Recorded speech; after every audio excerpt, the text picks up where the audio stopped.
14. Vamos a ver si el internet me ayuda hoy día. No lo creo. Ahorita estoy con mis datos de mi celular.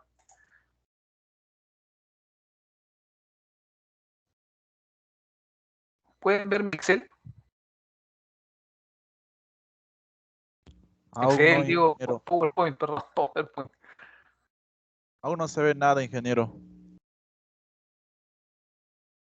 Qué terrible. Y no se ve solución. Por más que uno llama, se queja y todo, nada, no hay respuesta. Está colapsado todo el sistema de comunicaciones. ¿Movistar? Movistar. Pero también Entel, o Ah, sea, yo tengo Movistar en casa y tengo Entel acá en mi teléfono y ninguno de los dos responde.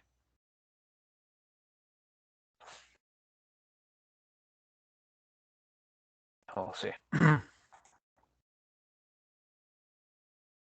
Me avisan si ya se ve, ¿ya?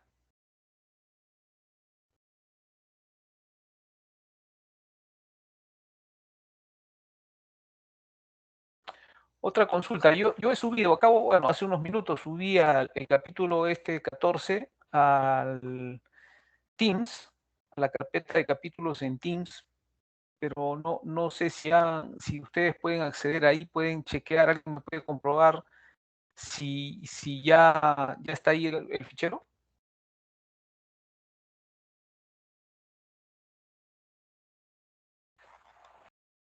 Hola, hola.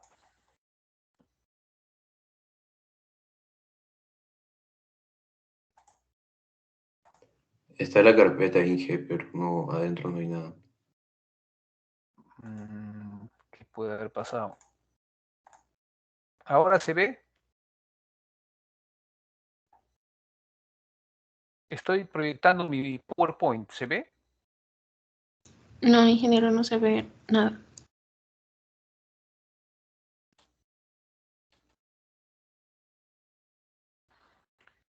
Entonces voy a tratar de pasarles por WhatsApp el capítulo para ver qué podemos hacer, qué podemos intentar.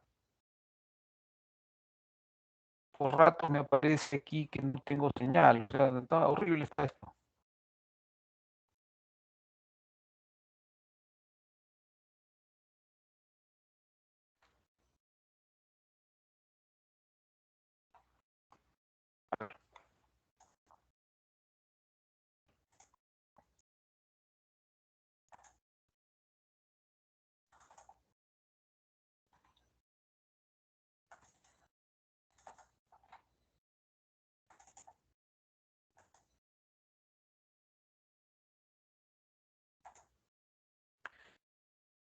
Ya, acabo de pasarles, perdón, el capítulo 14 por WhatsApp. Vamos a ver si carga. Vamos a ver.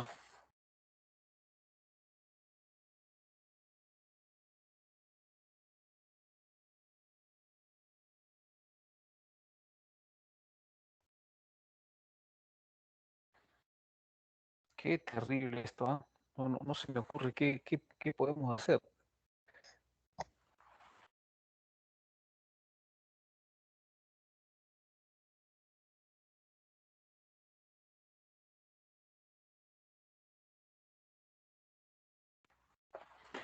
Voy a tratar de enviarles también por correo electrónico el capítulo, ¿ya?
Acabo de enviarles el correo del capítulo 14. Si alguien lo recibe, por favor, confirme, ¿ya? Para ver si lo puede proyectar y lo vemos de modo remoto, pues como hemos hecho en otros casos, ¿no? Alguien lo proyecta y yo desde acá lo describo.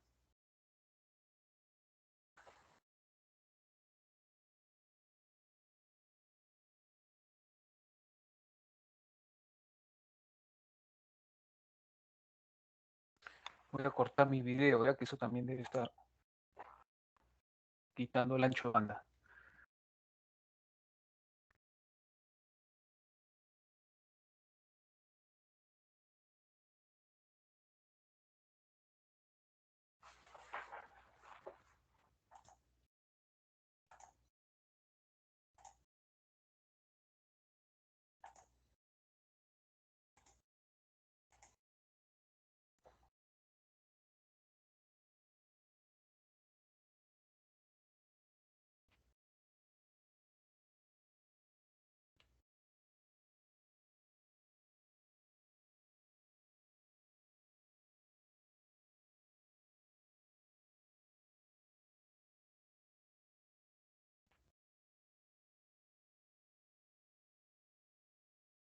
Hola, ¿alguien me puede decir si ha podido recibir el correo?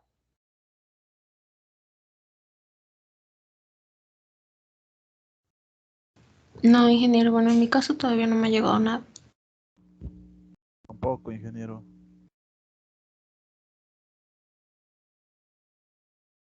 ¿Qué podemos hacer?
¿Me pueden decir si ven ahora? He probado poner el fichero en Acrobat.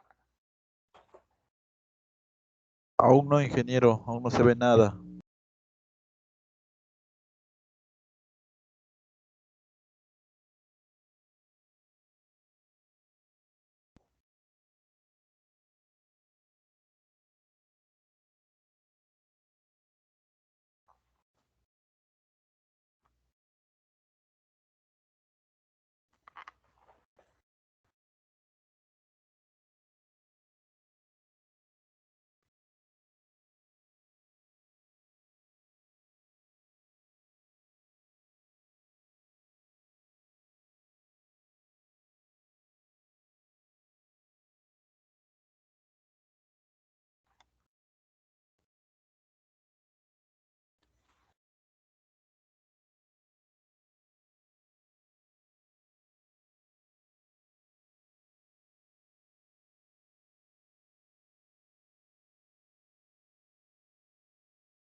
Yo le doy compartir y se, se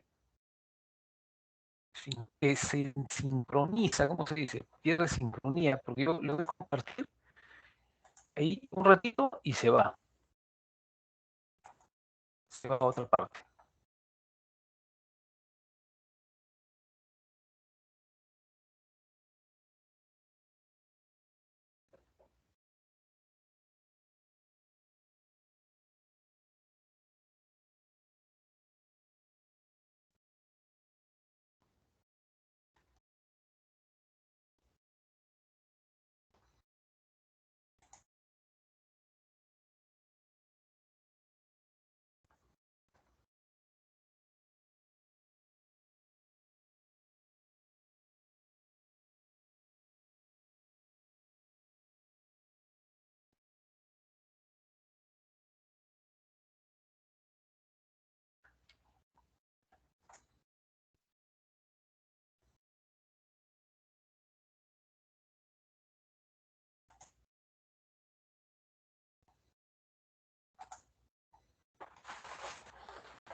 A ver, he intentado desconectar mi cable Wi-Fi y ahora estoy solamente con el celular. ¿Me pueden decir si se ve en pantalla? Sí se ve, ingeniero, ahora sí. Ah, ya no. Se acaba de desconectar, creo. Vuelva a compartir, si no, ya estaba viendo ya.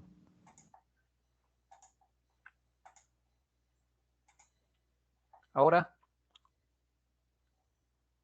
Sí, ahora sí, ya. a ver, ojalá que ahí se quede. Ya, si se deja de ver, me avisan, ¿ya? Bueno, vamos a empezar entonces este capítulo 14 que corresponde al cuarto bimestre o unidad 4, como se le dice ahora, ¿ya? Y trata es una introducción a la geoestadística, que es una disciplina de la matemática, ¿no? Muy amplia, pero en este capítulo vamos a enfocarlo en lo fundamental, y algunas de estas cosas que vamos a ver en este capítulo, no sé si lo terminemos hoy día, no creo, pero ya las hemos visto antes, por ejemplo, interpolación. Ya hemos visto cómo interpolar, hemos hecho variogramas, eso también ya lo habíamos adelantado un poco, pero ahora lo vamos a ver, vamos a volver a repasar eso. Bueno, ¿qué cosa es la geoestadística? La geoestadística es una disciplina de la matemática que se inventó en Sudáfrica por parte de franceses que estudiaban la distribución de los yacimientos, no sé cómo decirle exactamente, de oro, ¿no? Sudáfrica es un país muy rico en oro, diamantes y cosas así.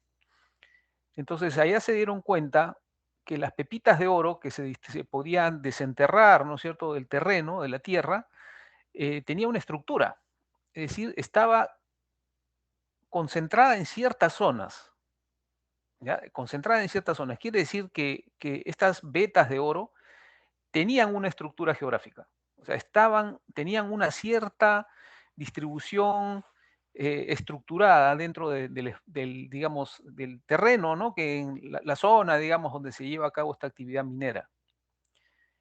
Entonces ahí hay unos científicos franceses como el doctor Krige y el doctor Materón que desarrollaron estas metodologías, ¿no? De considerar la ubicación geográfica en función a una o más variables que describen algo que nos interesa. En el caso de ellos era el oro, ¿no? A nosotros nos interesa en peces. Entonces, a finales de los 70 se comenzó a usar esa misma metodología en el mar para poder entender cómo estaban distribuidos los peces, ¿no? Como ustedes recordarán, los peces no están distribuidos en el mar de modo aleatorio, están distribuidos en el mar de un modo estructurado, por lo general, estructurado. ¿Por qué?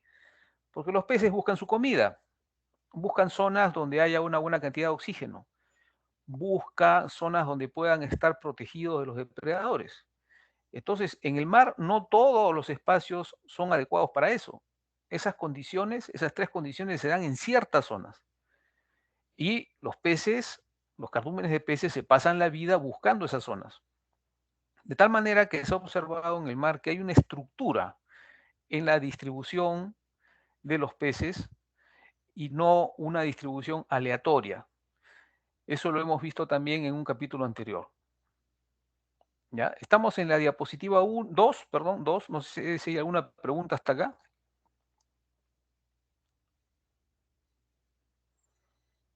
Reitero que la geoestadística se basa en la disposición, o sea, en tener información geográfica, ¿ya? Hay que tener información geográfica de una variable para poder aplicar esta clase de técnicas.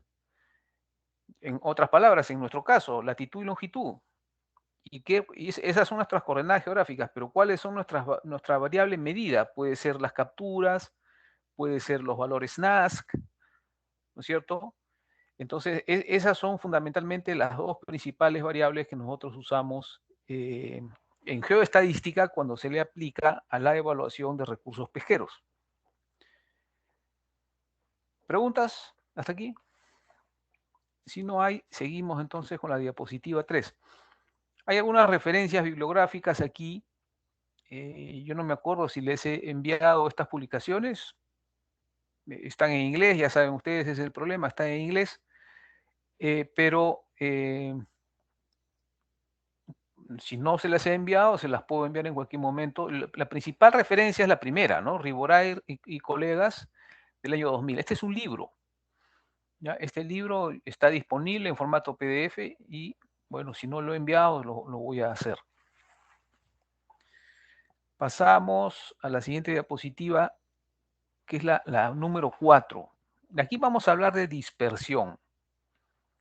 ¿Ya? ¿Qué cosa es dispersión? Dispersión, en el caso de geoestadística, es la distribución de una determinada variable que nosotros estamos interesados en medir. Por ejemplo, como ya mencioné, los valores NASC o las capturas. ¿Ya? Entonces, eso nos lleva al concepto de variable regionalizada. ¿Qué cosa es una variable regionalizada? Bueno, es un conjunto de valores o vector de valores que se miden en una determinada área. Por ejemplo, a lo largo de un transecto, ¿no? Ustedes están preparando su tarea encargada de este bimestre y ustedes tienen una secuencia de valores, ¿no? Esos valores son un transecto, es un vector. ¿Ya? Es un vector de valores. ¿Ya? Entonces, a eso se le llama una variable regionalizada, a la disposición, ¿no es cierto?, a la tenencia de ciertos valores medidos en una determinada región, área, transecto.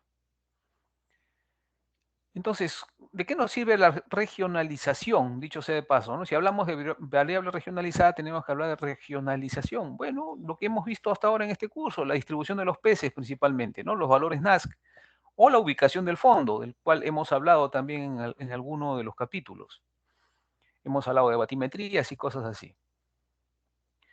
Ahora, volviendo sobre la variable regionalizada, no es otra cosa que un dato, una medición que tiene coordenadas geográficas.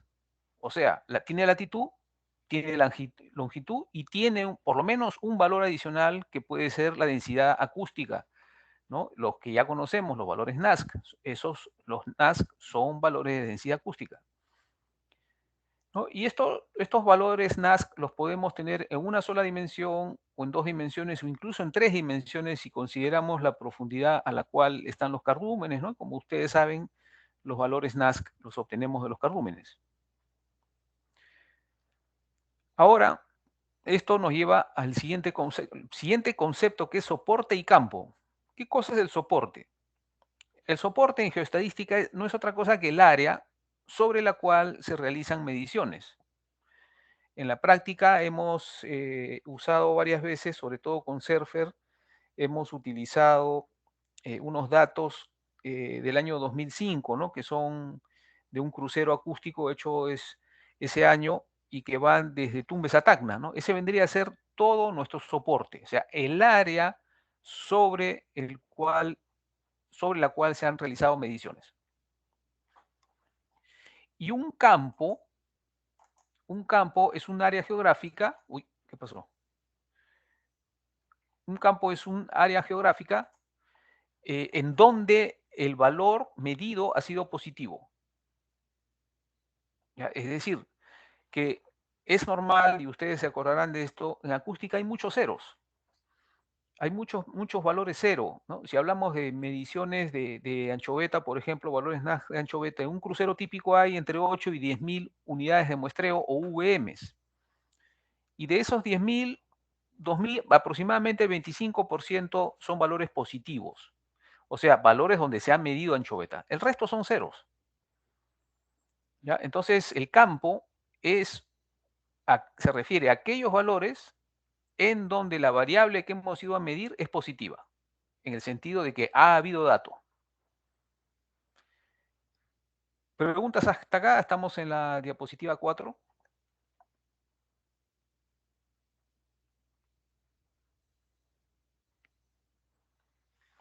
Ya. De esto vamos a hacer ejercicios también para que se entienda mejor más adelante.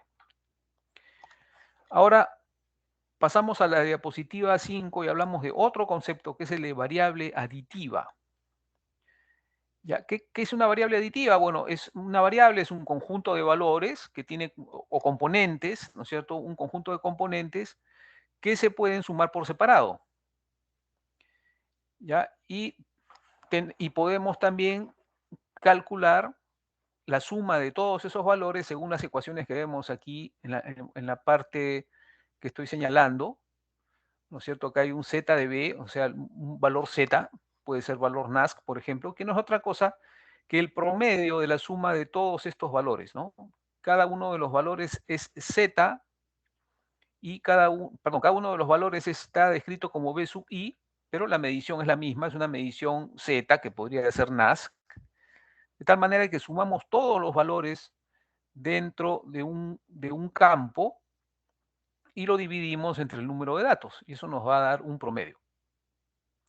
También lo podemos expresar en términos de una ecointegral, ¿no? Es decir, la suma de todos los valores considerando ciertos límites. Entonces, repasando, tenemos los valores, ¿no? Z1, Z2, Z3, etcétera, etcétera. Reitero, ese valor Z puede ser NASC, puede ser captura, ¿ya? Ese Z representa la variable que estamos estudiando. Y el promedio, bueno, ya sabemos, ¿no? El promedio es la sumatoria de todos los valores dividido entre el número de datos. Otra ecuación importante en geoestadística es la varianza, ¿no? En geoestadística se escribe la varianza como sigma cuadrado. También se le suele escribir como S cuadrado, ¿no? Y no es otra cosa que la sumatoria, perdón, el promedio de la sumatoria de todos los valores Z menos el valor promedio. Por último, la desviación estándar es la raíz cuadrada de la varianza, que es algo que ustedes seguramente han visto ampliamente en su curso de estadística. Pero quiero preguntar, ¿hasta aquí se entendió?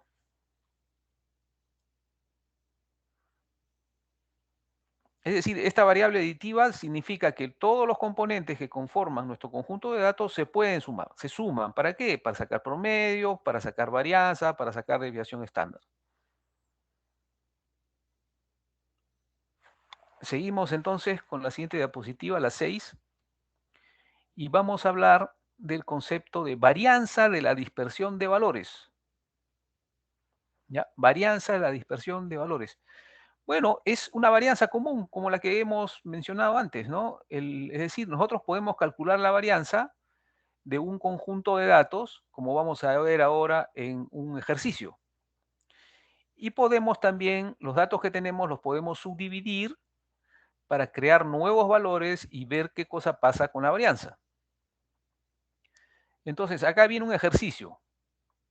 ¿Ya? Acá viene un ejercicio, ¿ya? Y yo les pido acá que lo hagan todos en casa, los que tienen, abran por favor su Excel y escriban estos valores así como lo ven en pantalla, 1, 3, 2, 4, 2, 6, escríbanlo en Excel, un valor en cada celda, y vamos a hallar entonces la varianza de todos esos, de este campo, ¿ya? Este campo está compuesto de 6 celdas, ¿ya? De similar tamaño, pero el valor dentro de cada una de ellas, podemos imaginar que son valores NASC, es diferente.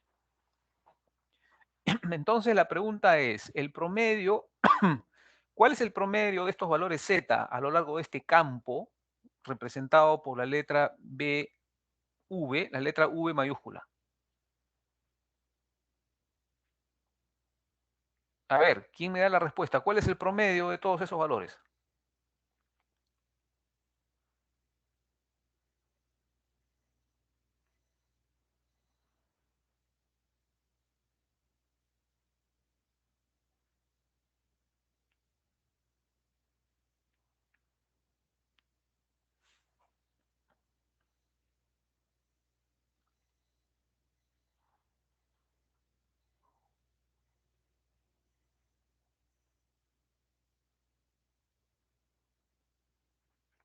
Hola, hola.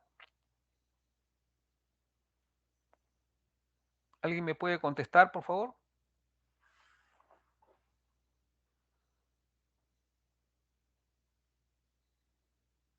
Hola.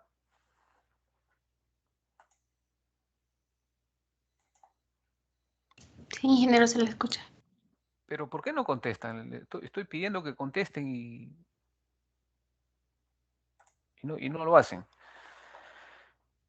A ver, ¿quién me da el resultado del promedio de estos valores? De estos 6 valores.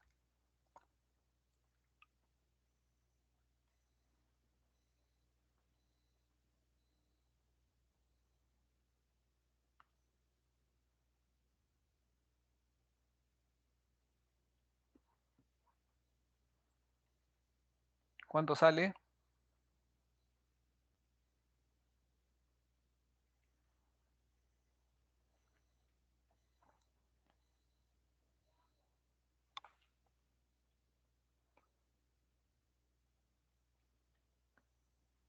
Tres, Inge, tres. 3. Ya, el promedio sale 3. ¿Y la varianza cuánto sale?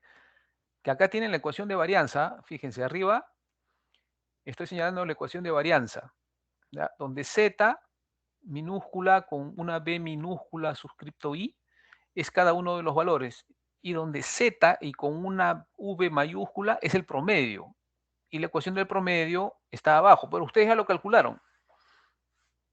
Entonces yo les pido hallar la varianza de este conjunto de 6 datos, de 6 valores.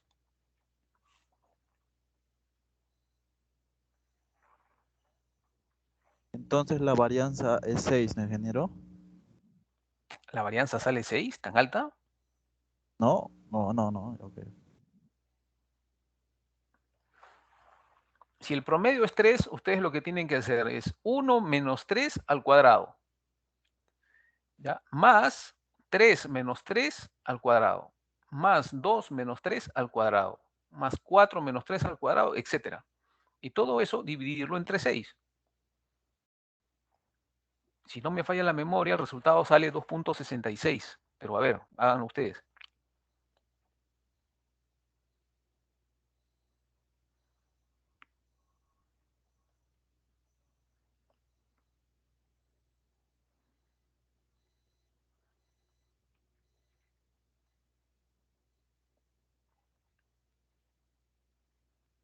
¿Cómo es, Inge? Uno menos 3 al cuadrado más 2 menos 3 al cuadrado más... Claro, 1 menos 3 al cuadrado. Alguien me ha dicho que el promedio es 3. Yo le he creído, yo no lo he calculado. Entonces, la varianza es 1 menos 3 al cuadrado, más 3 menos 3 al cuadrado, más 2 menos 3 al cuadrado, etcétera. Y todo eso lo dividen entre 6, porque n es igual a 6. Y ahí están viendo la ecuación, ¿ah? La ecuación la estoy señalando. Acá está la ecuación de la varianza.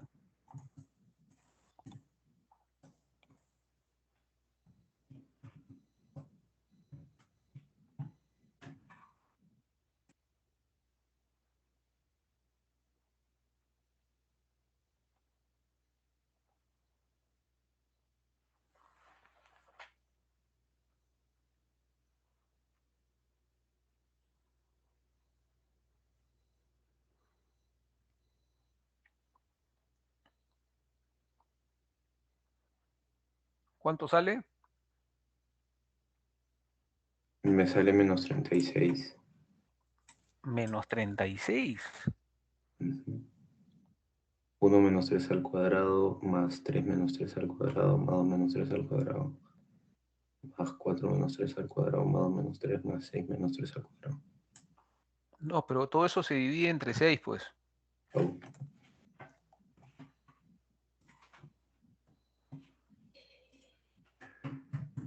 Menos 6. Menos 6, no, no, hay algo malo ahí.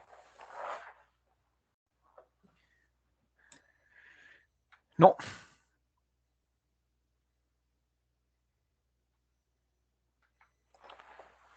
Sale 2.66. A ver, chequeen dónde se han equivocado.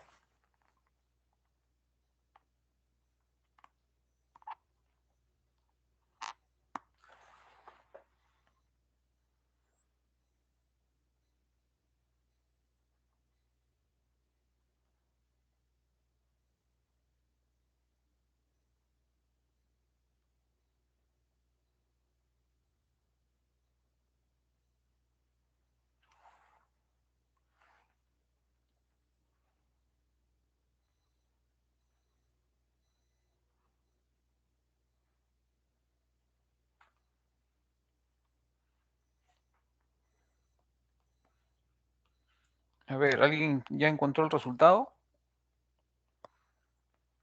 La varianza sale 2.66.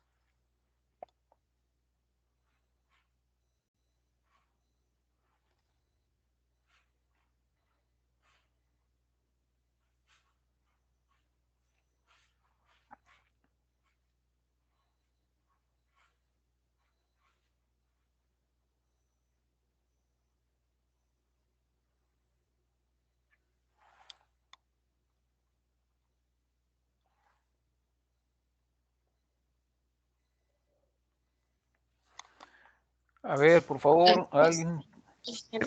¿Me escucha? ¿Sí? Ah, disculpe, ingeniero, es que cuando hablo parece que se me va el audio. Bueno, es que yo utilizo una fórmula de Excel y me sale 2.666 y al final 7. Claro, eso es lo que sale. Ese es el resultado. Y ahí está, miren.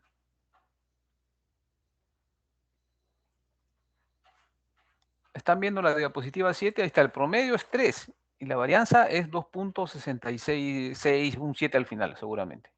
En otras palabras, 8 entre 3. Yo lo estaba poniendo como un 3 al cuadrado, o sea, 9.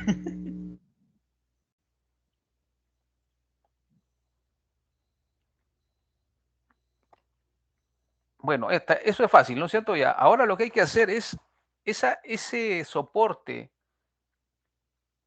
perdón, ese campo de 6 valores, ya, hay que subdividirlo en 3 valores. Es decir, hay que generar nuevas celdas. Y decimos 3 más 1, 4. Entre 2, 2. Ese va a ser el primer valor de la nueva celda. Después tenemos los dos siguientes valores, son 4 más 2, 6. Entre 2, 3. El segundo valor va a ser 3. Y por último tenemos las celdas del lado derecho. 2 más 6 igual a 8. Entre 2, 4. Entonces tenemos 3 valores consecutivos. 2, 3 y 4. Para esos valores hay que nuevamente calcular el promedio y calcular la varianza.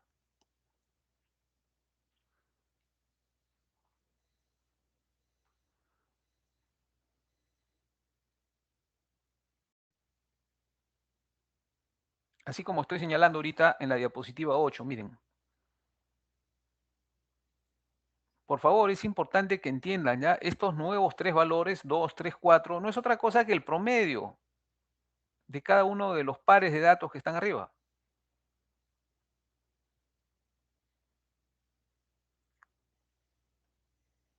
Entonces, el promedio de estas 3 celdas resultantes es otra vez es 3.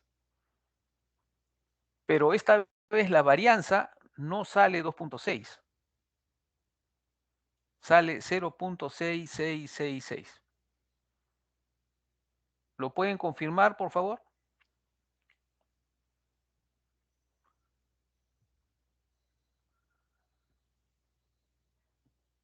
Sí, ingeniero. Ya, entonces se darán cuenta ustedes que el promedio no ha cambiado. ¿Ya? El promedio no ha cambiado al conformar una subdivisión de celdas o valores, pero la varianza sí.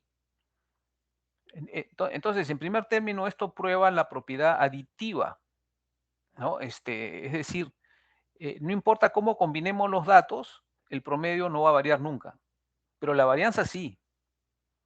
La varianza sí va a cambiar.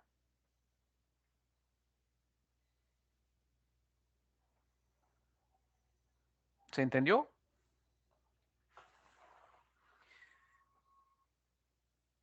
Pasamos entonces a la siguiente diapositiva, la número 9.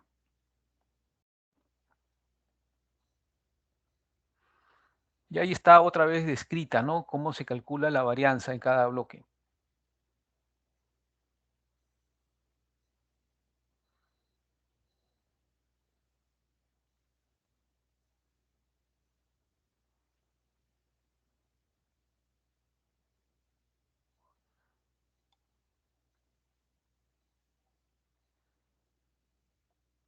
Otra cosa que podemos hacer también es, como se está mostrando en esta diapositiva número 9, es calcular la varianza de cada uno de los bloques. En el primer bloque tenemos los valores 1 y 3. Calculamos la varianza y nos da un valor de 1. En el segundo bloque tenemos también dos valores, que son 2 y 4. Calculamos la varianza y también nos da un valor de 1. Y en el tercer bloque tenemos dos valores también, que son 2 y 6. Y eso nos da una varianza de 4. Entonces, el promedio de esas varianzas se llama varianza de las celdas, ¿ya? Y serían igual a 1 más 1 más 4 entre 3, o sea, igual a 2. La varianza de las celdas es igual a 2. Ojo, considerando de 2 en 2 los 6 valores originales.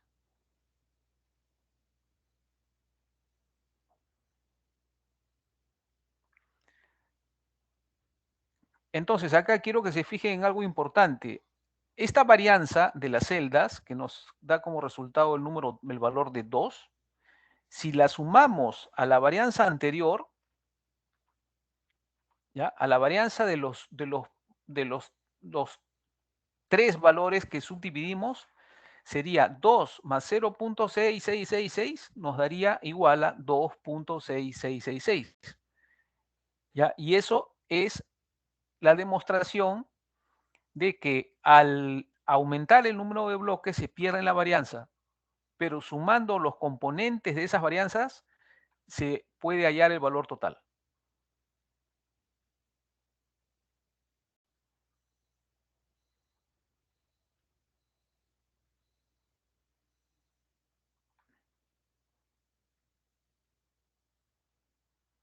Entonces, acá hemos llegado a la diapositiva 10. Entonces, donde tenemos que la dispersión, o sea, la dispersión quiere decir los diferentes valores que puede tomar la varianza, es aditiva. Si nosotros reducimos el número de bloques o de valores, vamos a reducir la varianza. Pero podemos descomponer esas varianzas para obtener cuál sería el valor original, es decir, el valor de varianza usando todos los datos. Y usando todos los datos, si ustedes se acordarán, el resultado era 8 entre 3.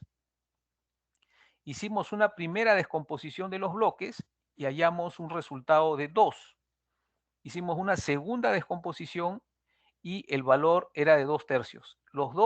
El 2 más 2 tercios igual a 8 tercios. De esta manera tenemos esta diapositiva importante, la número 10, que dice que la varianza total, o sea, el 8 tercios, es igual a la varianza de las celdas en los bloques más la varianza de los bloques en el campo. O sea, las varianzas de las subdivisiones que podamos hallar creado.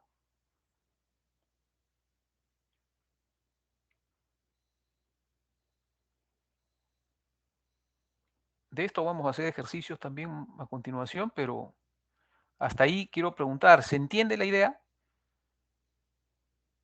La voy a tratar de sintetizar en una frase. ¿Ya? Nosotros podemos tener n valores, NASC por ejemplo, y hagamos lo que hagamos, el promedio, si subdividimos los datos en bloques, el promedio no va a cambiar.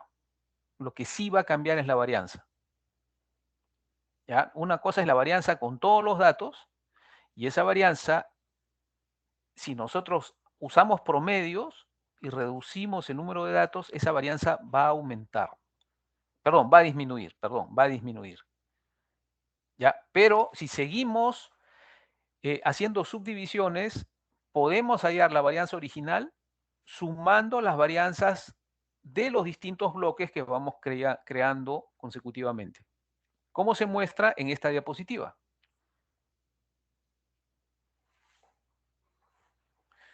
Perdón, un ratito, 30 segundos, voy a traer un vasito de agua, ¿ya? Un momento, por favor.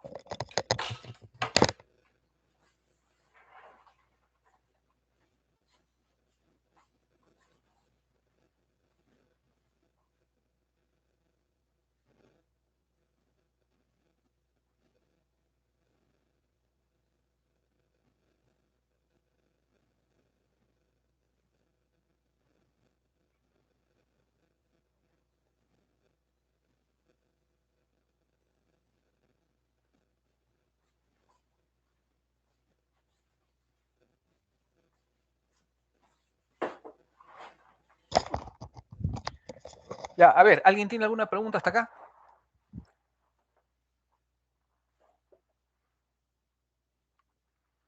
Ya, No. continuamos entonces. Sí, adelante. ¿Quién quería hablar? No, profesor, decía que está todo claro. Ya, en todo caso vamos a hacer ejercicios. ¿Ya?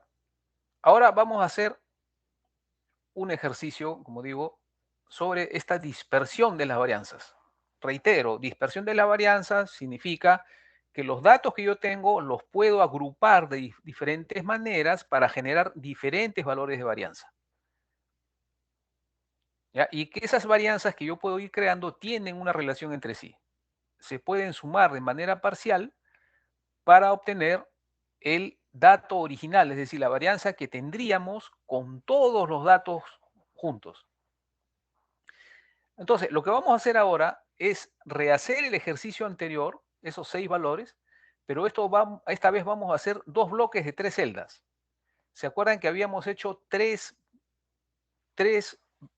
bloques de 2 celdas cada uno? Ahora vamos a hacer 2 nada más, 2 bloques, pero cada uno va a tener 3 celdas, usando el mismo criterio, ¿ya? Para calcular el promedio y la varianza. Y también, bueno, también podemos ordenarlos de menor a mayor para que podamos tener una estructura espacial más fuerte. Es decir, ¿qué significa una estructura espacial más fuerte? Si yo agrupo los datos de menor a mayor, esto quiere decir que los valores más altos van a quedar ya sea a la derecha o a la izquierda de mi secuencia de datos. Eso significa que las mayores cantidades de lo que yo pueda estar midiendo están agrupados en un lugar. Eso es tener una estructura espacial más fuerte. Pero vamos a verlo. A ver, voy a regresar a los... Ahí están los valores. 1, 3, 2, 4, 2, 6. Hay que ponerlos de izquierda a derecha, pero de menor a mayor.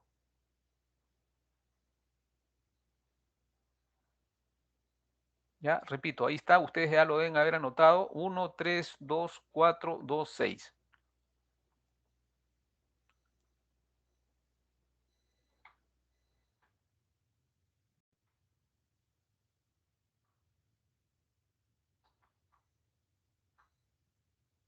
Perdón, yo me estoy equivocando. Primero lo vamos a hacer tal cual, ¿ya? Perdón. Lo vamos a hacer tal cual estaba. Simplemente con solamente generar dos bloques. ¿Ya? Estoy en la diapositiva 12. Entonces, los 3 primeros valores son 1, 3 y 2. Promedio, 2. Ese va a ser el valor del primer bloque. Y el segundo bloque va a ser el resultado de promediar 4, 2 y 6. Y de esa manera obtenemos un valor 4. Es decir, nuestros valores son 2 y 4. Entonces, se darán cuenta ustedes que 4 más 2, 6. Entre 2, 3. O sea, el promedio no cambia. ¿Ya? El promedio no cambia. Ahora lo que vamos a hacer es calcular cuál es la varianza del primer bloque. La varianza del primer bloque sería 1 menos 2 al cuadrado, más 3 menos 2 al cuadrado, más 2 menos 2 al cuadrado, todo eso dividido entre 3 nos da 2 tercios. Y en el segundo bloque hacemos lo mismo, 4 menos 4 al cuadrado, más 2 menos 4 al cuadrado, más 6 menos 4 al cuadrado, todo dividido entre 3 nos da 8 tercios. ¿Ya? Entonces, la varianza de estos 2 bloques sería 2 tercios más 8 tercios, dividido entre 2. Es decir, el resultado es 5 tercios. ¿Ya? Esa sería la varianza de las celdas. Ahora, la varianza de los bloques sería 2 menos 3 al cuadrado, más 4 menos 3 al cuadrado, dividido entre 2, igual a 1.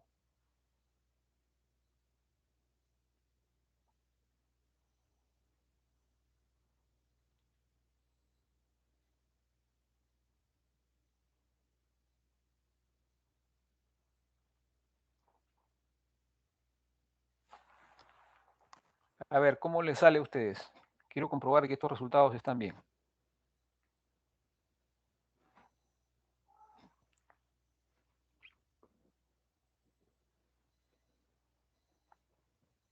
¿Quién se da cuenta acá de cuál es el truco acá?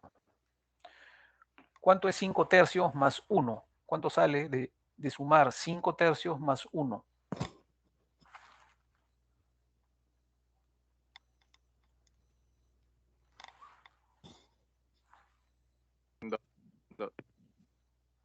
¿Cuánto?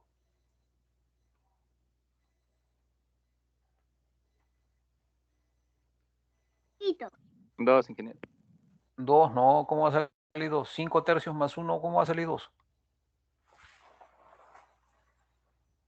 Disculpe, no lo escucho muy bien. ¿Cómo dijo? ¿Cuánto sale de sumar 5 tercios más 1? Ah, ya, perdón, le escuché 1 tercio. 8 tercios. 8 tercios. O sea, 8 entre 3, 2.66. ¿No es cierto? O sea, ¿se dan cuenta? Subdividamos como subdividamos los bloques, las varianzas sumadas de los bloques y de las celdas nos van a dar el resultado original. El resultado original era precisamente 8 tercios. Entonces, en esta diapositiva 12, fíjense bien que hay dos varianzas. La varianza de las celdas y la varianza de los bloques. La varianza de las celdas es 5 tercios y la varianza de los bloques es 1.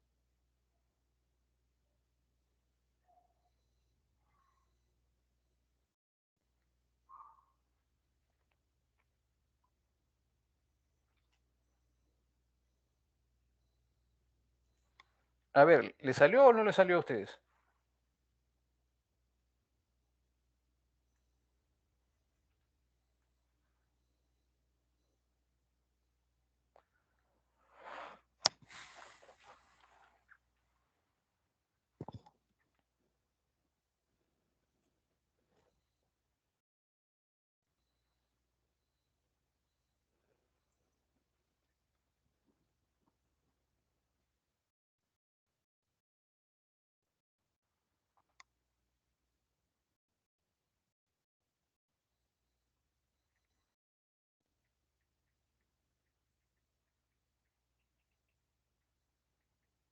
Sí, ingeniero, sí sale.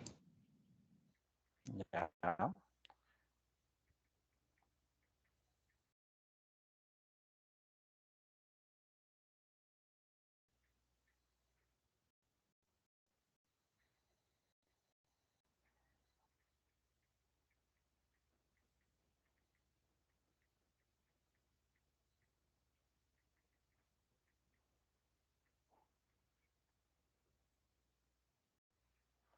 Ya, pasamos entonces ahora a la diapositiva 13. Vamos a rehacer este ejercicio, pero poniendo los valores de menor a mayor. Es decir, ahora sí, dándole más, más estructura, o una estructura más fuerte, digamos.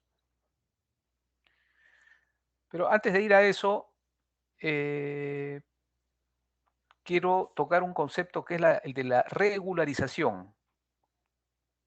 ¿Ya? La regularización es la modificación de la varianza que nosotros estamos causando cuando reducimos el número de valores. Y viceversa también, ¿no? Si aumentamos el número de valores.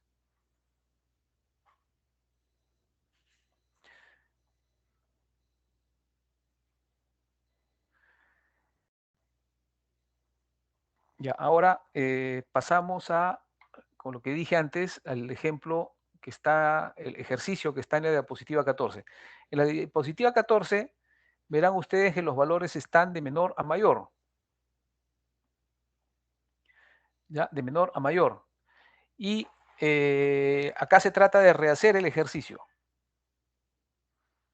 ¿Ya? Tenemos 6 valores, los 6 valores originales, pero puestos de menor a mayor. ¿Se dan cuenta que los valores más altos están hacia el lado derecho?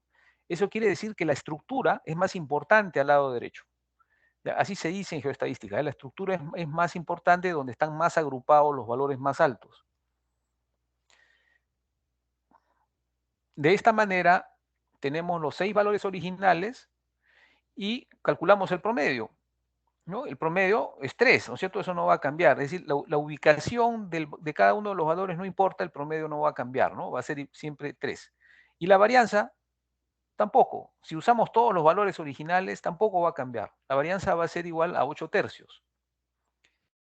Pero ahora vamos a generar 3 bloques.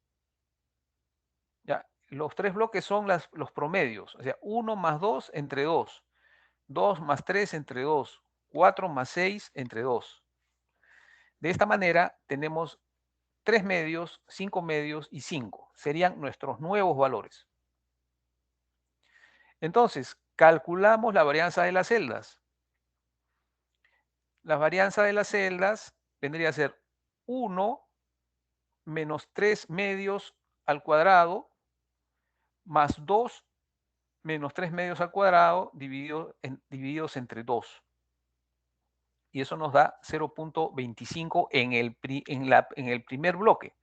En el segundo bloque sería 2 menos 5 medios al cuadrado más 3 menos 5 medios al cuadrado. Eso dividido entre 2 nos da 0.25. Y el tercer bloque sería 4 menos 5 al cuadrado más 6 menos 5 al cuadrado dividido entre 2 sería igual a 1. Entonces, la varianza de las celdas sería, la varianza de las celdas en los bloques, ya no solo en las celdas, sería 0.25 más 0.25 más 1 entre 3. ¿Ya? O, lo que es lo mismo, es igual a 1 medio o 0.5. Finalmente, la varianza de los bloques, ¿ya? De los 3 bloques de abajo, los 3 grandes de abajo, serían 3 medios menos 3 al cuadrado, más 5 medios menos 3 al cuadrado, más 5 menos 3 al cuadrado, dividido entre 3, nos sale 2.16.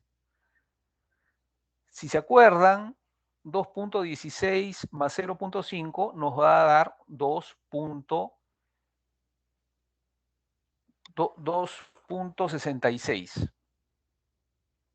como se vio originalmente.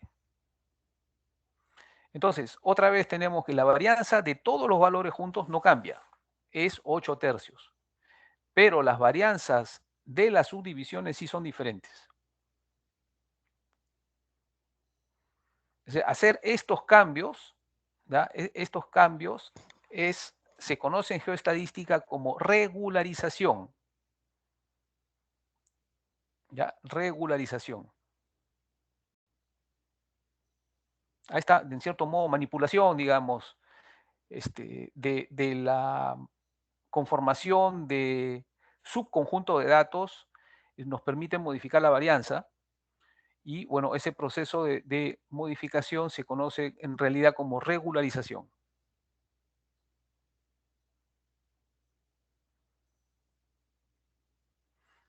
También podemos decir que las varianzas son más regulares, digamos, cuando el número de valores o soporte es más grande.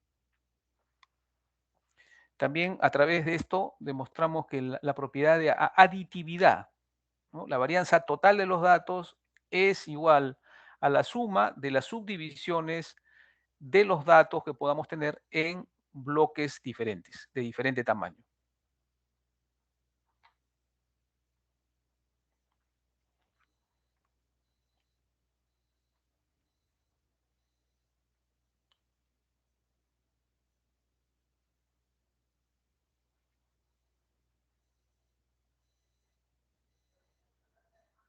¿Preguntas acá? Estamos en la diapositiva 14.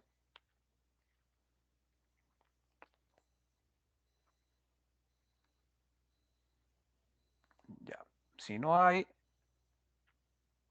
entonces seguimos.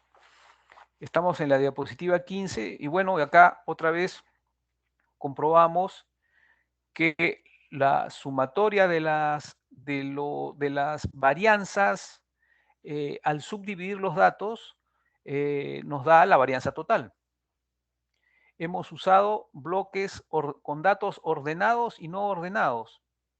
Y siempre hemos obtenido diferentes varianzas, pero la sumatoria de las varianzas nos daba el valor original, que es 8 tercios. Entonces, de todo esto concluimos en que el promedio y la varianza no son afectados en realidad por la ubicación de cada valor en un determinado espacio geográfico. Es que, visto así, nosotros no teníamos coordenadas en esos datos. No teníamos coordenadas, no teníamos X, Y, teníamos simplemente los valores. Entonces, los valores tomados como tales, sin considerar el espacio geográfico, no son estadísticas espaciales.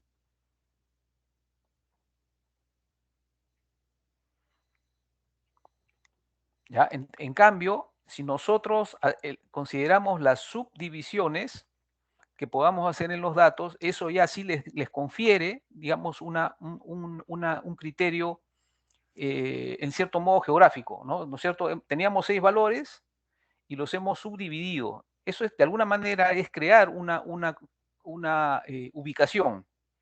Y ahí sí hemos notado cambio en la varianza. ¿Ya? Entonces, no es entonces la varianza en sí mismo un indicador importante, sino cómo se dispersa, qué valores toma la varianza, dependiendo de cómo se subdivida el número original de valores que podamos tener. Al hacer esto de regularizar, es decir, de cambiar el tamaño o combinar o ir promediando los valores originales, a esa regularización, eso depende de la estructura espacial de nuestros datos. Es decir, eso depende de qué valor tenemos en qué ubicación. Y eso sí es darle una característica espacial o geográfica, si se quiere, a los datos que estamos analizando.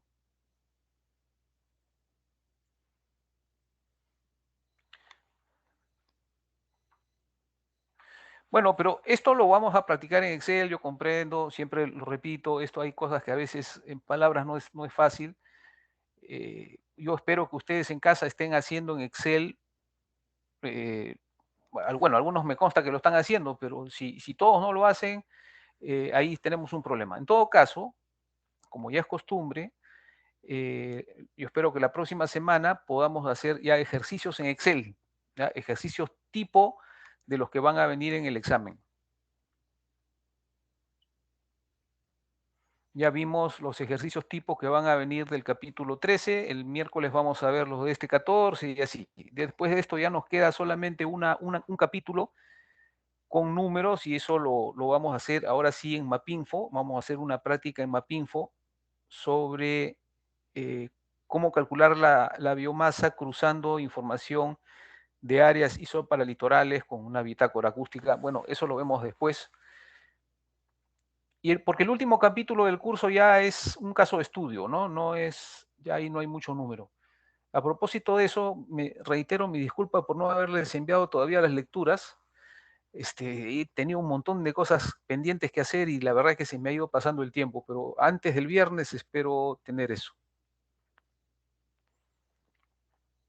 Ya, en todo caso, preguntas acá en la diapositiva 15. Ya, si no hay, seguimos. Y ahora vamos a hablar de otro tema, de interpolaciones.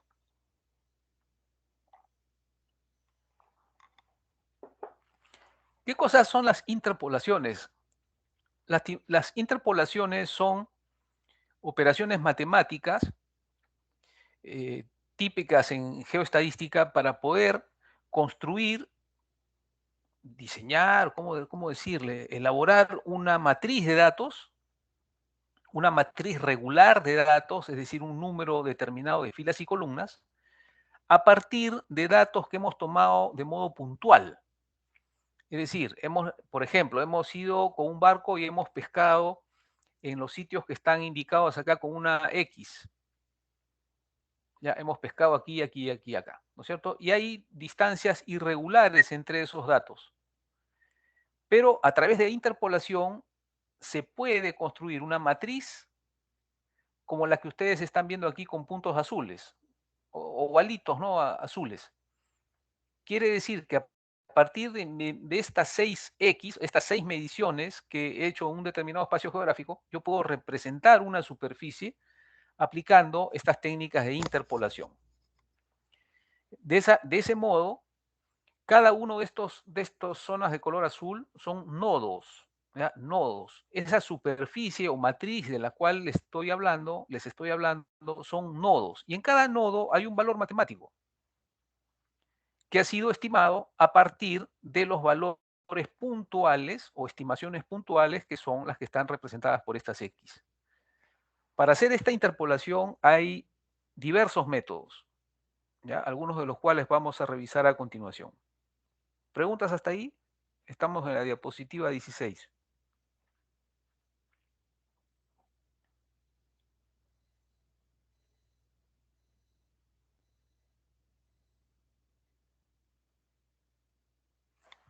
Ya, no hay preguntas, entonces seguimos. Entonces, de lo que se trata es de que conociendo los valores puntuales en ciertas zonas, nosotros podamos llenar los vacíos, los espacios, digamos, que pudieran estar en blanco en una determinada superficie y poder de esa manera representar toda la densidad de la variable medida en una determinada región.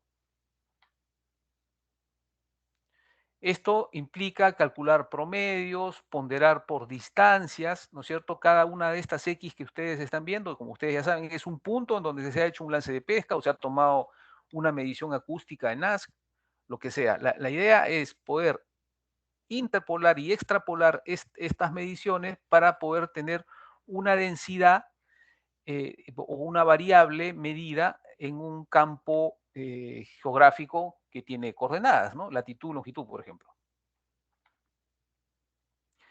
Esto nos sirve, como hemos visto, en realidad ya hicimos un ejercicio en el segundo bimestre, me parece, segundo o tercer bimestre, hicimos en Surfer un ejercicio de cálculo de biomasa por interpolación, ¿no? Y si no me equivoco, llegamos a calcular, creo que eran 12 millones de toneladas, algo así, en ese ejercicio. Bueno, eso fue hecho por interpolación, solo que ahí nos habíamos adelantado a hacer esa práctica que debería hacerse aquí, después de este capítulo. Lo que pasa es que como la licencia temporal de Surfer solamente dura 2 semanas, es que tuvimos que apurar esa práctica. La tuvimos que fusionar con la de biomasa un poco para ganar tiempo. Bueno, los métodos para poder interpolar hay varios. Promedios móvil, polígonos de influencia, distancia inversa, polinómico, etcétera, etcétera. Son algunos y acá vamos a ver algunos de ellos. Todos los métodos tienen cosas a favor y en contra, ¿ya? Pero para averiguar la diferencia, es que vamos a hacer primero una descripción de lo que es un campo, ¿ya? Antes de eso, quiero señalar acá, fíjense que estoy en la diapositiva 20, ahí tenemos unos puntos marcados con unas X. Esos puntos son ubicaciones geográficas donde se ha medido algo, por ejemplo, las capturas. ¿Ya? Y con esos valores de captura se puede saber cuál habría sido más o menos el valor de capturas en donde está acá este colorcito amarillo. Y la ecuación para calcular el valor de captura de peces que se tendría en esta zona que está en amarillo, no es otra cosa que una ecuación matemática que la podemos graficar aquí, ¿no? El valor Z en ese lugar, o sea, Z en este caso es la captura, es la sumatoria de un factor de ponderación W que multiplica a cada una de las capturas que están en cada una de estas ubicaciones. De esa manera se determina cuál es el valor que correspondería aquí, en esta zona en amarillo, si es que se hubiera hecho un lance de pesca ahí. Entonces, para entrar en los detalles de esto, vamos a ver qué cosa es un campo. Ya, un campo, ¿qué pasó? Esto estaba con colores. Uy, no, algo ha salido mal acá. No, esto está mal. No, se han perdido colores. Al convertir el archivo a PDF Un ratito, voy a dejar de compartir, voy a intentar directamente con el Excel. ¿Ya? Yo les voy a enviar el Excel porque no sé qué ha pasado que no ha captado los colores. A ver, un momentito, por favor.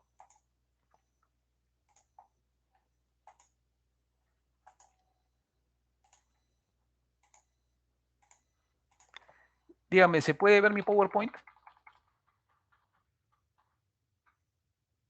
Sí, ingeniero. Sí, ingeniero.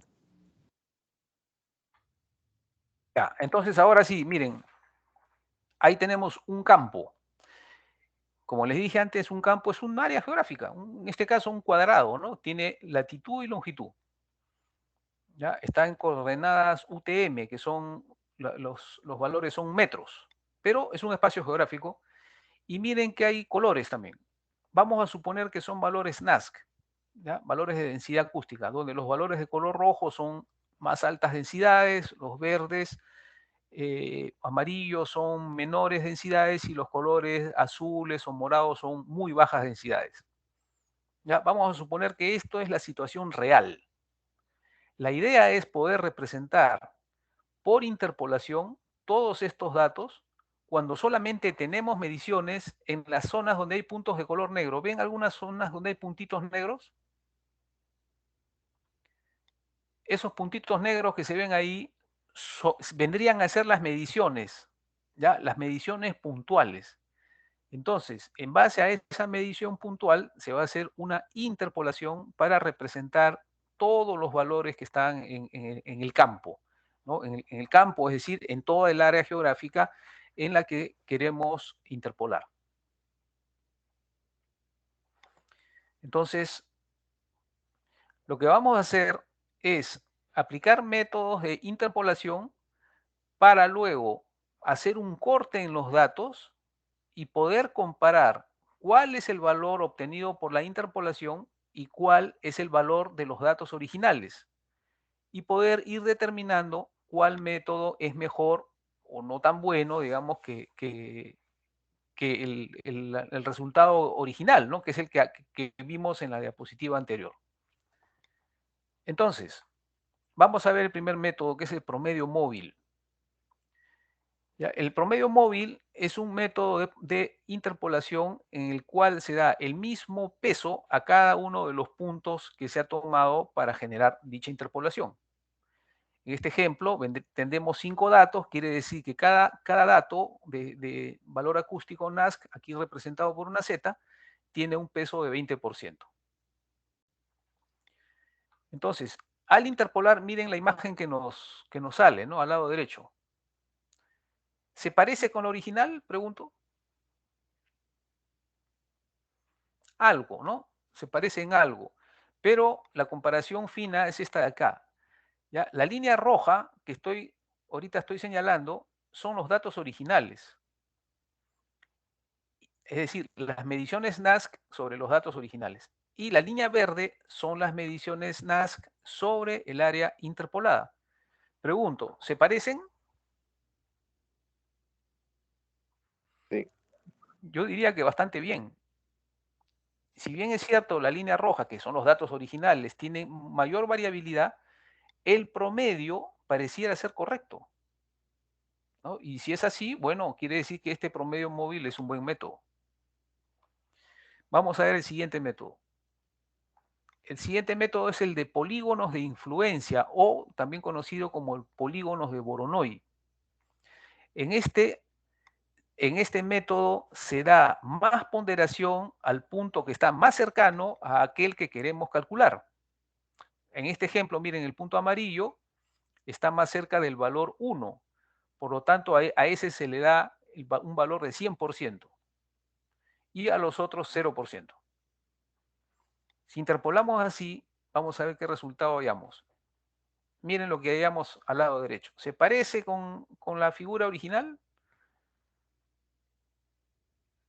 Pareciera, ¿no? Es difícil decirlo, pero en el panel del lado izquierdo ahí vemos cuál es el resultado. Otra vez, en línea roja tenemos todos los datos y en la línea verde están los valores interpolados. Y fíjense que en promedio están bastante bien. El problema es cuando los valores son muy bajos, ¿no? Ahí el promedio se va a 0, ¿no? Ahí sí falla. Con valores muy bajos de valores acústicos o densidad acústica, ahí sí la interpolación falla.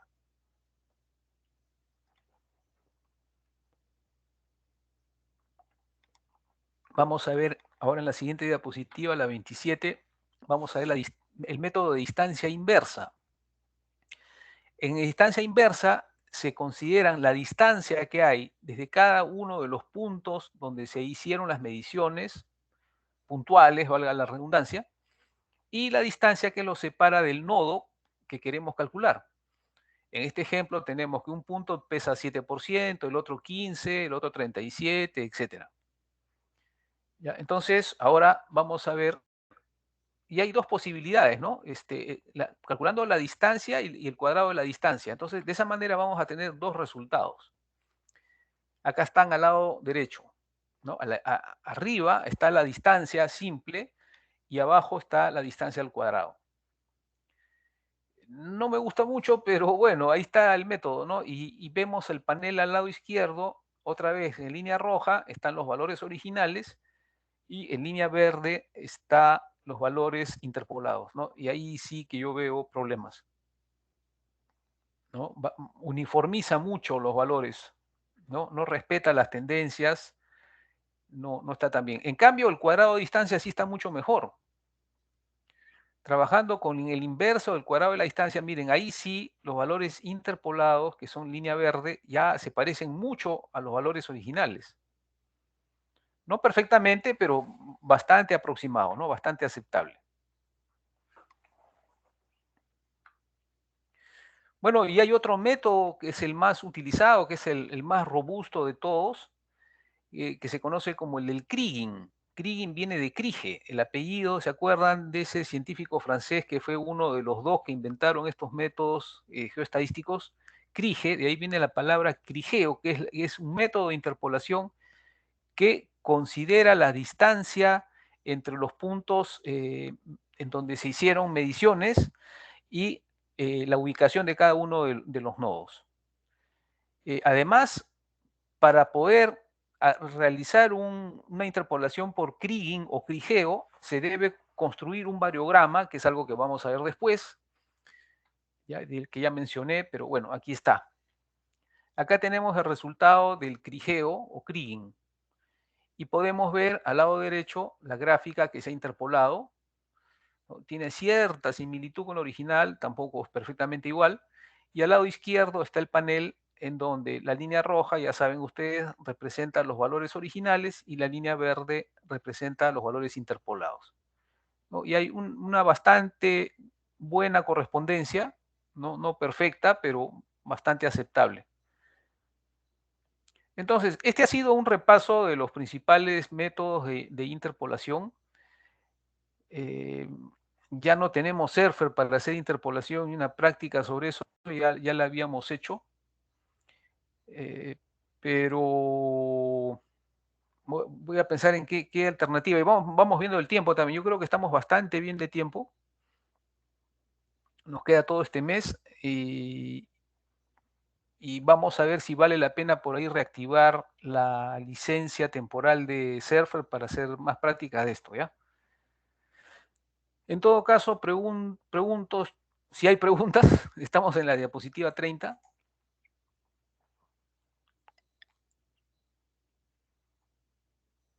Ya, no hay, seguimos entonces. Bueno, entonces acá viene una pregunta importante, ¿no? ¿Es relevante determinar si en nuestros datos hay una estructura espacial? Y claro que sí. Como hemos visto desde el comienzo, nosotros sabemos que los peces, los cardúmenes, se distribuyen en el mar no al azar, lo hacen siguiendo algunas condiciones, ¿no? Que haya buena cantidad de oxígeno, que haya alimento, ¿no es cierto? Que haya menos depredadores. Entonces, por eso es que es importante que podamos tomar los métodos más robustos posibles para esta clase de estimaciones, ¿no? Interpolaciones, por ejemplo. Por eso es que, estrictamente hablando, para hacer perdónenme, en términos estrictos, digamos, de la geoestadística, se necesita hacer un variograma para poder hacer una interpolación. Pero no es que sea imprescindible. Si lo que a nosotros nos interesa es la representación geográfica de los datos que queremos graficar, entonces eso ya es secundario. Eso se entiende mejor con una práctica, como digo, ya la hicimos, pero voy a ver de volverla a hacer porque claro, no habíamos entrado en estos detalles cuando pudimos usar Surfer. Pero en fin, vamos a seguir. Sobre esto vamos a volver después. Ahora vamos a ver otro tema que es el del centro de gravedad. ¿Qué cosa es el centro de gravedad? Eso es otra técnica que se usa en geoestadística y a través de la cual nosotros podemos determinar las coordenadas geográficas de una ubicación, de un lugar que mejor representa el balance de la variable que estamos midiendo. Lo voy a mostrar después con un ejemplo, ¿no? Pero solamente quiero decir que, por ejemplo, si nosotros tenemos una serie de mediciones de capturas, por ejemplo, lances de pesca con diferentes capturas y en diferentes ubicaciones, nosotros podemos calcular una ubicación geográfica que mejor, o la ubicación geográfica que mejor representa todas las ubicaciones empleadas para este análisis. Porque en cada punto o lance de pesca o cala se tiene el dato de latitud, longitud y captura. Entonces, usando todo eso, se puede determinar cuál es, digamos, la latitud ponderada y la longitud ponderada, que son estas ecuaciones que estamos viendo aquí. Que no voy a entrar en mucho detalle porque eso, como solemos hacer en este curso, lo vamos a ver en Excel con ejercicios, para que se entienda mejor. ¿Ya? Solamente decir que la letra U representa la longitud y la letra B chica representa la latitud. ¿Ya? Y Z, como hemos visto desde el comienzo de este capítulo, Z es una variable que representa lo que estamos estudiando, capturas, NASC, profundidad, temperatura, lo que sea que queramos nosotros medir.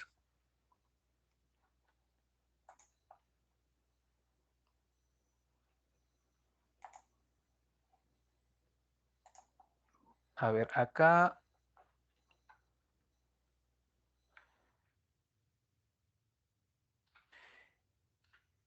no sé si ven mi pantalla, he puesto un modo presentación para que se vea mejor.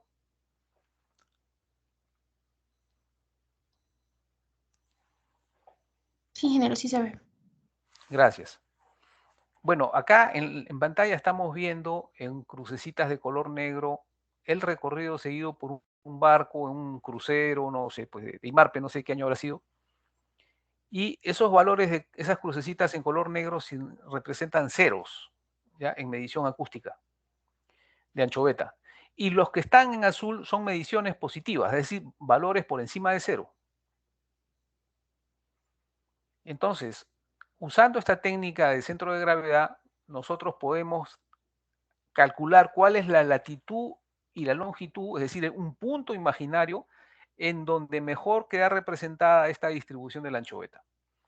En el norte está muy costera, miren, hay valores azules muy cerca de la costa, en cambio en la costa central y sur está más lejos de costa. Entonces probablemente el centro de gravedad así al ojo debe estar por aquí, por la zona de Pisco.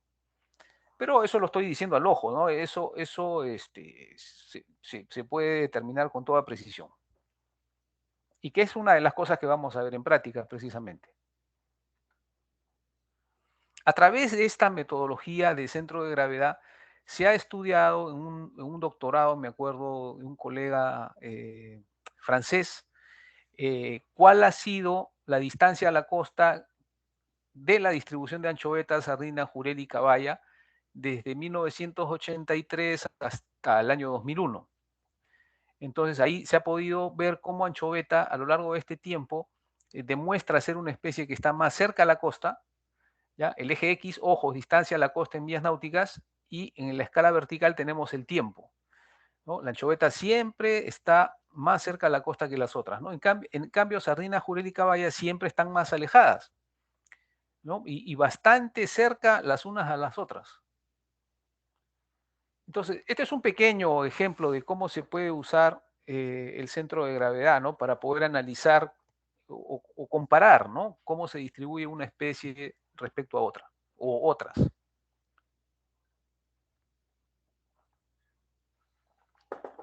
Vamos a seguir a la siguiente. Hay otro tema en geoestadística importante que es la inercia. ¿Qué cosa es la inercia? La inercia equivale al área de distribución. Es decir, nosotros tenemos una variable que hemos medido, digamos, geográficamente, ¿no es cierto? Los ya mencionados, los valores NASC, por ejemplo, o capturas, y podemos calcular de modo aproximado cuál es la superficie geográfica sobre la cual están distribuidos nuestros datos. A eso se le llama inercia.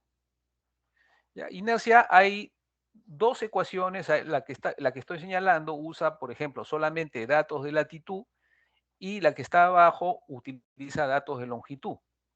También, latitud y longitud. Ambas nos permiten conocer de manera aproximada cuál, como digo, cuál es en general la superficie, el área sobre la cual están distribuidos los valores que estamos colectando o queremos estudiar.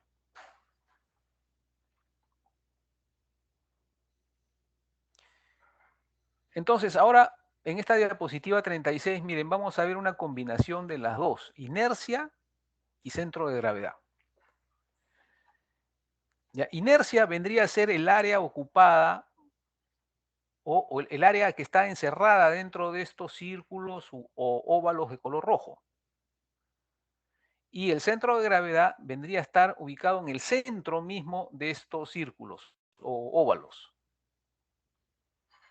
Entonces, de este modo podemos graficar, como estamos viendo, los valores que hemos medido, que son los que están en cuadrados azules, serían los valores que hemos medido, por ejemplo, capturas en diferentes lugares, y así podemos calcular cuál es la inercia y cuál es la ubicación del centro de gravedad. Por ejemplo, en este caso que estoy señalando, arriba a la izquierda, yo diría que está bastante bien, porque hay muchos datos en una determinada zona, y la inercia representa bien esa ubicación y el centro de gravedad justo cae en el medio. Arriba a la derecha también yo diría que es un buen caso, porque hay muchos datos, pero la mayoría y los más importantes son los cuadrados más grandes, los que están abajo a la izquierda.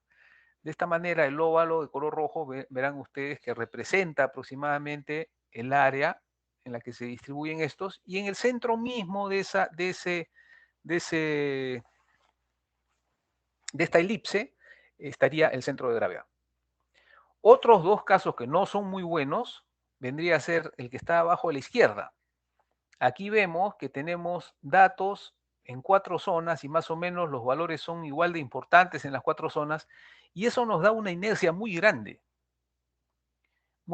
y nos da un centro de gravedad que está aquí aproximadamente donde estoy señalando, pero fíjense que ahí no tenemos datos.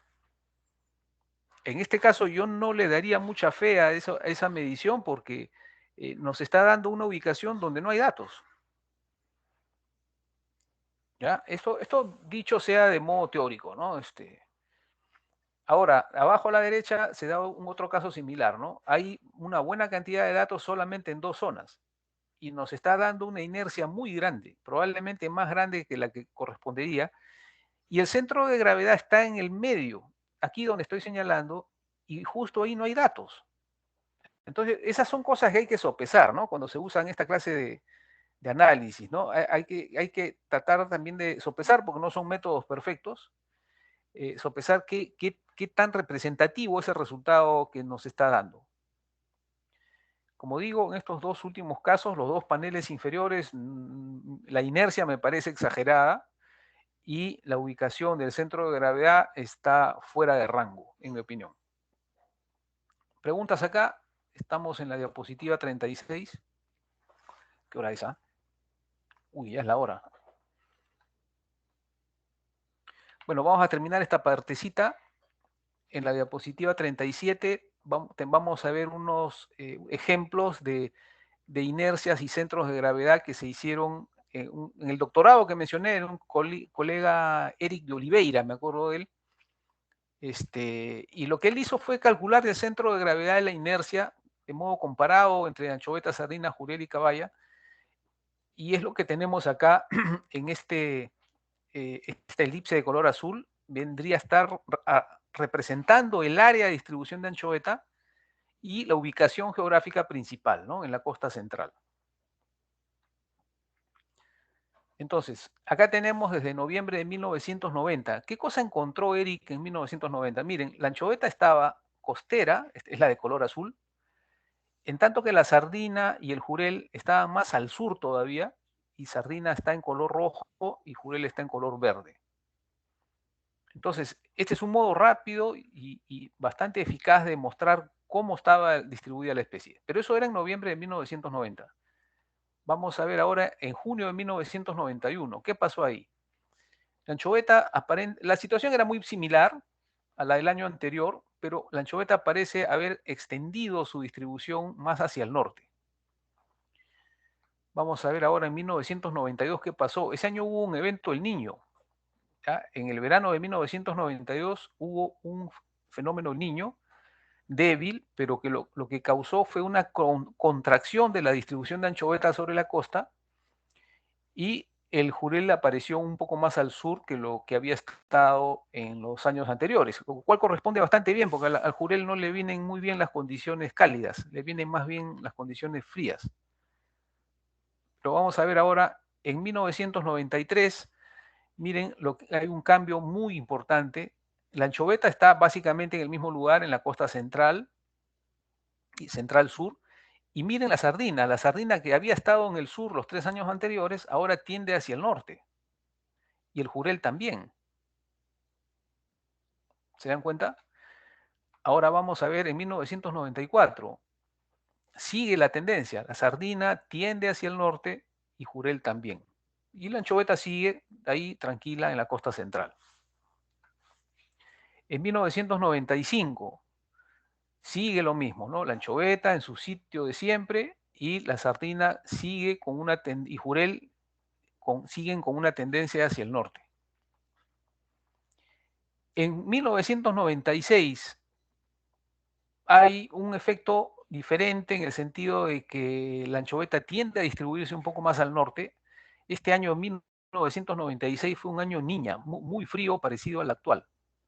Este año está siendo el más frío de los últimos 60 años.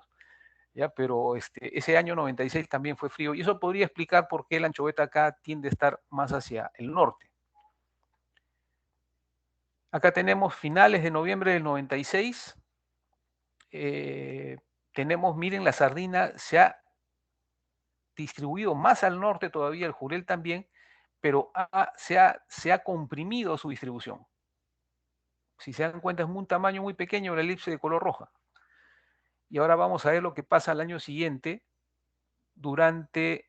justo antes de que empiece el fenómeno del Niño 97-98, miren, la anchoveta está más o menos en su ubicación en la costa central, y miren lo que ha pasado. La sardina que estaba en el norte, otra vez hacia el sur, y el Jurel igual, producto de las aguas cálidas.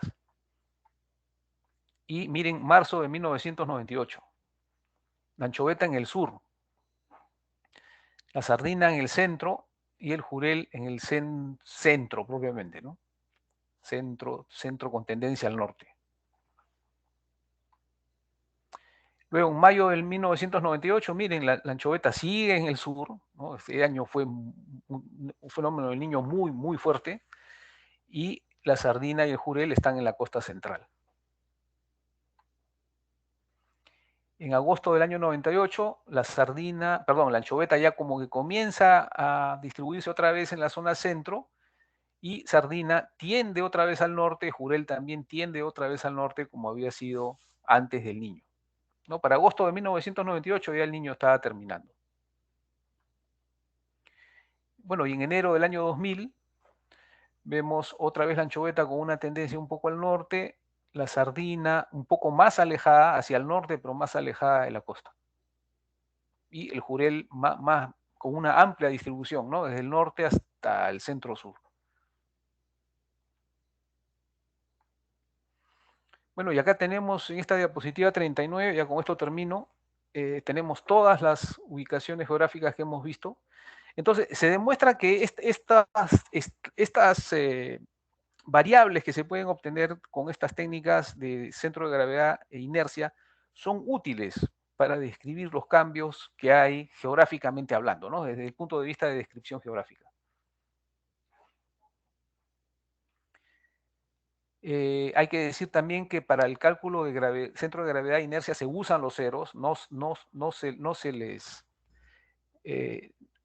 les ignora, se les tiene que incluir, pero son estadísticas espaciales que resumen la distribución de las especies.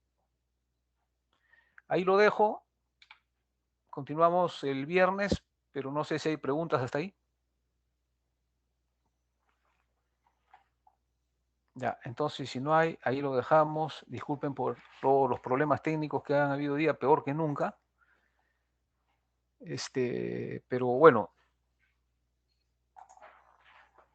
no sé si no hay nada más, no hay comentarios, preguntas, yo me despido, que estén bien, nos vemos el viernes a las 6. Buenas noches.